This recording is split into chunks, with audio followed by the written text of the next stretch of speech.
MP Raghunandan Rao నూలుదండ వేస్తే ఇష్టం వచ్చినట్లు బీఆర్ఎస్ నేతలు ట్రోలింగ్ చేస్తారంటూ మండిపడ్డారు. మానసిక ఆవేదనలో ఉన్నానని 2 రోజుల నుంచి అన్నం కూడా తినలేదన్నారు. బీఆర్ఎస్ నాయకులు పశువుల కంటే హీనంగా ప్రవర్తిస్తున్నారని, మహిళలంటే బీఆర్ఎస్ పార్టీకి ఎప్పుడూ చులకనే అని తెలిపారు. కేటీఆర్ క్షమాపణ చెప్పాలని, లేదంటే బయట తిరగనేబోమని హెచ్చరించారు.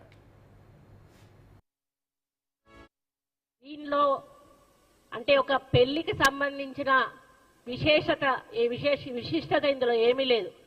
ఇది ఈ నూలు అనేది లేకపోతే ఈరోజు మన మానాలు అనేటివి ఉండేటివి కావు.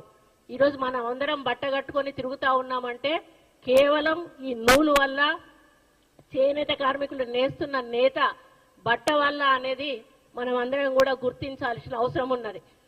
నా బాధ ఏంటంటే, ఒక మహిళగా నన్ను చాలా అసహ్యంగా ఈ విధంగా పోస్ట్ పెట్టి సోషల్ మీడియాలో చాలా దురదృష్టకరమైన, చాలా ఇబ్బందికరమైన పోస్ట్ పెట్టి, ఈ ఫోటోను పెట్టి వీళ్ళకు షాదీ ముబారక్ ఎవరిచ్చారు అని చెప్పి ఒక అక్రమమైన మాటగా దాన్ని చిత్రీకరించి చాలా అవమానపరచడం నాకు చాలా బాధను కలిగిస్తూ ఉంది. నిన్నటి నుంచి కూడా నేను అన్నం తినలేదు, నిద్రపోలేదు. ఒక మహిళగా ఈరోజు వాళ్ళు